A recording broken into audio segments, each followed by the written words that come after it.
Louvado seja nosso Senhor Jesus Cristo, para sempre seja louvado. Então vamos continuar o nosso estudo do Catecismo da Igreja Católica e invoquemos sobre nós a graça de Deus.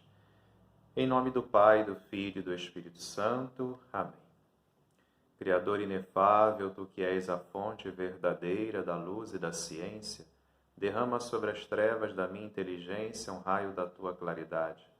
Dá-me inteligência para compreender, memória para reter, facilidade para aprender, sutileza para interpretar e graça abundante para falar.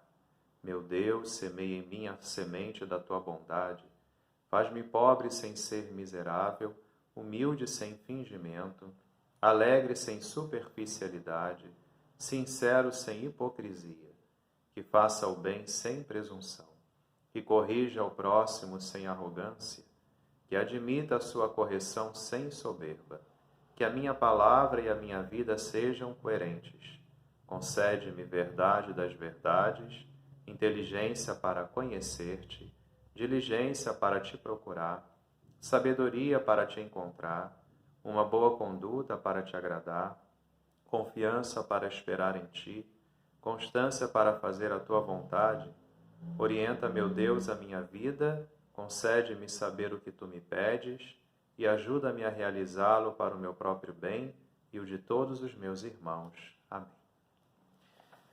Estamos agora estudando o número 2582. No número anterior, eu falei que o subtítulo era Elias, os profetas e a conversão do coração. E nós vimos somente o número 2581 e a partir dele eu fiz algumas reflexões para a nossa própria vida católica, né? Só lembrando o vídeo anterior, eu falava que quando os profetas nascem, tendo Elias como pai dos profetas, como aquele que coloca o fundamento da espiritualidade profética, o povo de Israel vivia uma religião muito exterior. Ela não tocava o coração. Eles não permitiam que ela produzisse conversão de vida. Quando eu falo eles, eu estou falando de forma geral. É claro que, mesmo que haja muita corrupção, há sempre pessoas que se mantêm fiéis a Deus, sem dúvida nenhuma. Mas, em linhas gerais, o profetismo nasce exatamente nesse período, né? Quando a gente fala de profeta, a gente lembra também de duas coisas.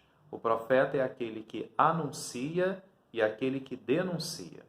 O profeta denuncia o pecado, as correntes de pecado, tanto o pecado pessoal quanto o pecado comunitário, mas o profeta também ele anuncia a salvação. Então o profeta não é a mensagem de mau agouro. Muitas vezes, reis de Israel, por exemplo, e outras pessoas, até familiares dos profetas, eles não gostavam dos profetas porque diziam que os profetas vinham trazer uma espécie de oráculo de mau agouro. Só falava de destruição, de castigo, de Deus que viria, de outros povos que viriam tomar, por exemplo, a cidade de Israel, né? como aconteceu muitas vezes a Síria quando fez isso, a Babilônia fez isso, a Pérsia também, a Persa, né? também aconteceu assim. Foram grandes nações que subjugaram o povo de Israel e os profetas foram muito perseguidos, né?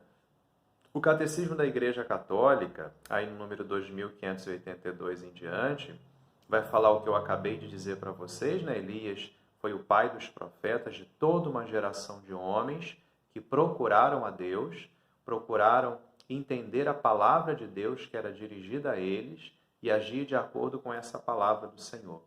E o profeta Elias está muito ligado com o Monte Carmelo, né? O Monte Carmelo que tem uma simbologia muito grande no Antigo Testamento, mas tem também uma simbologia muito grande para nós dentro da nossa tradição cristã, né? Por exemplo, a congregação dos carmelitas, tanto os carmelitas no ramo masculino, quanto os carmelitas no ramo feminino, que é uma congregação religiosa de irmãos, de sacerdotes, né?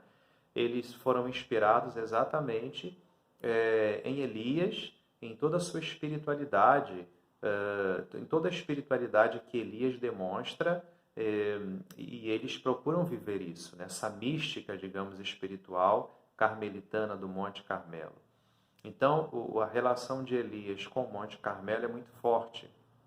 E sendo Elias o iniciador do profetismo, então nós temos essa simbologia do Monte Carmelo como aquele lugar do encontrar Deus, como aquele lugar do conhecer os desígnios de Deus, e como aquele lugar onde o profeta ele encontra a voz de Deus, e uma voz de Deus que não permite que ele pare de caminhar. O profeta Elias, por exemplo, a espiritualidade de Elias e depois todo o profetismo é exatamente a espiritualidade, poderíamos dizer, do caminho.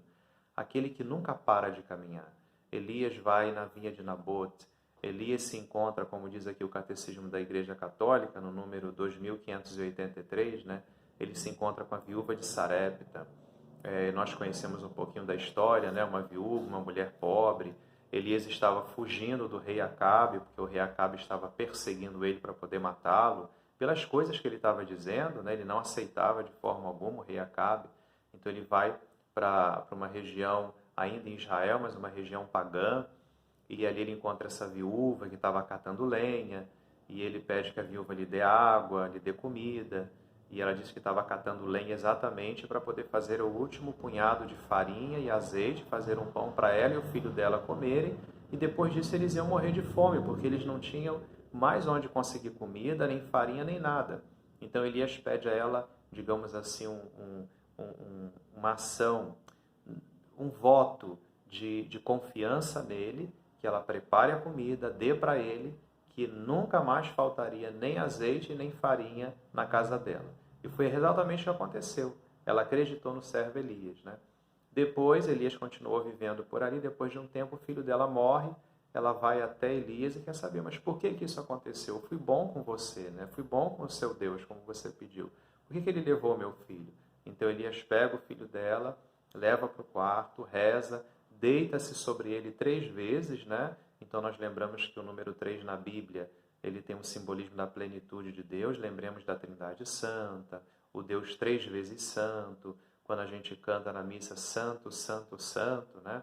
Então Elias faz essa oração de poder e esse menino ressuscita, e essa viúva de Sarepta, que era uma pagã, ela agora começa a acreditar em Deus, porque ela acreditou na palavra de Deus que veio através do profeta Elias, né? Então Elias faz a experiência da misericórdia e mostra para essa mulher que se a pessoa se doa totalmente a Deus de coração, ela faz a experiência da misericórdia de Deus também. Temos, por exemplo, o Catecismo da Igreja traz esse Elias que está também no Monte Carmelo, enfrentando os falsos profetas de Baal, né? Profeta esses que enganavam as outras pessoas. Então Elias faz um desafio para eles, né? Uma lenha, um altar, digamos assim, de holocausto com muita lenha, e pede que eles coloquem ali animais para serem queimados e que eles rezem o quanto eles quiserem, e o Deus Baal vai ter que mandar fogo para poder consumir o holocausto. Eles rezam o dia todo, dançam, entram em transe, o sol está quase se pondo e nada acontece. Elias então vai lá, molha a lenha, encharca ela de água, bastante água, e ele reza a Deus, né?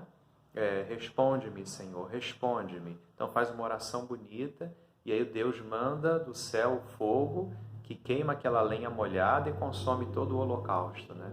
Então o povo de Israel, nesse momento, eles começam novamente em experimentar essa conversão, né? Porque o povo de Israel, como eu disse até anteriormente, estavam vivendo uma religião judaica de forma não verdadeira, porque os rituais não estavam convertendo o coração deles, estavam começando a se entregar a rituais pagãos também, e trazendo rituais pagãos para viverem dentro da religião judaica, mas com essa atitude de Elias, né, eles percebem de fato esse poder do único e verdadeiro Deus, e começa também um caminho de conversão para aquele povo, né?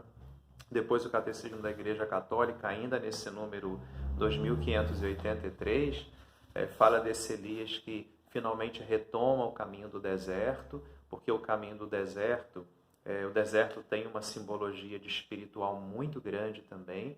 É o lugar em que Deus pedagogicamente prova o seu povo, prova os seus servos, porque no deserto se confia unicamente em Deus, né? Não há mais nada no que confiar a não ser em Deus. E depois o Catecismo da Igreja Católica faz digamos, essa comparação entre o Monte Carmelo e o Monte da Transfiguração. Porque o que os profetas procuravam era a face de Deus, né? E eles queriam ajudar o povo também a encontrar essa face misericordiosa de Deus. Mas essa face misericordiosa de Deus só foi mostrada para nós verdadeiramente no Monte da Transfiguração, que foi em quem? A face do Cristo crucificado e ressuscitado. Então essa procura de Elias como pai dos profetas e de todos os outros profetas só chega, entre aspas, ao fim com Jesus Cristo, que transfigura-se diante dos apóstolos, agora não mais no Monte Carmelo, porque não mais é Elias, mas o único grande profeta que é Jesus Cristo, o próprio Deus, que mostra a face de Deus. Qual é a face de Deus? É a face do Cristo, que morre por nós e por nós também ressuscita, né? Tanto que ele fala com Filipe, mostra no Senhor o Pai. Filipe fala para Jesus, isso nos basta. Jesus responde para ele, né? Mas por que me pedes, Filipe? Mostra-nos o Pai. Você não sabe que eu e o Pai somos um? Quem me vê, vê o Pai, né?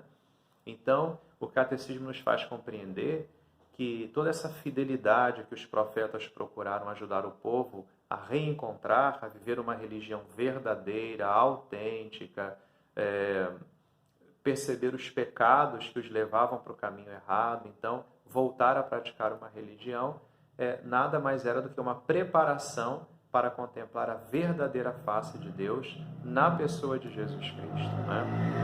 E mais uma vez o Catecismo da Igreja Católica, porque a gente falou nisso quando estudamos um pouquinho sobre Moisés, mais uma vez o Catecismo agora no número 2584, ele diz que os profetas auriram, tiraram a força da sua missão exatamente porque eles procuraram sempre estar a sós com Deus.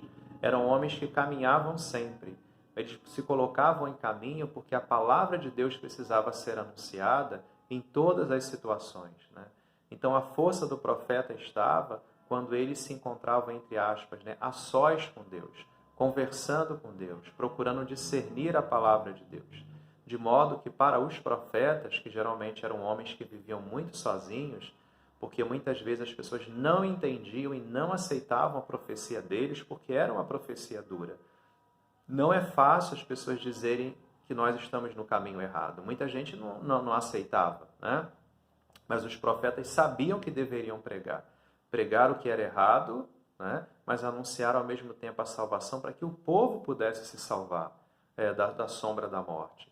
Então, essa ideia, né, de que os profetas estavam sozinhos não era uma fuga do mundo que é infiel, então eu não posso me misturar com o mundo, mas era exatamente você ter força em Deus para continuar caminhando naquele mundo que era infiel, mas para poder ajudar esse mundo a experimentar e a viver a fidelidade, né? Estar sozinho para os profetas era estar se preparando e para conhecer a palavra de Deus, né? E através da oração. Sempre uma oração que às vezes debatia com Deus, porque não se compreendia o que Deus queria, nem sempre era fácil. Às vezes o profeta se queixava com Deus, porque ele não era capaz, não se sentia capaz de falar para o povo, ou mesmo numa oração de intercessão, né? Diante da ira de Deus, digamos assim, o profeta intercedia em favor do povo, para que Deus pudesse intervir com o seu amor e a sua misericórdia e trazer a salvação. Então, com o vídeo anterior e mais esse vídeo, nós refletimos assim, de forma bastante simples, exatamente sobre essa misericórdia de Deus, né, que os profetas vieram trazer. Ajudar o povo a reencontrar a verdadeira fé e a trilhar um caminho de conversão. Que assim seja também para cada um de nós, também no mundo de hoje. Ave Maria, cheia de graça, o Senhor é convosco. Bendita sois vós entre as mulheres e bendito o fruto do vosso ventre, Jesus. Santa Maria, Mãe de Deus, rogai por nós, pecadores, agora e na hora de nossa morte. Amém. Jesus manso e humilde de coração, fazei o nosso coração semelhante ao vosso. Fiquem na paz de Deus.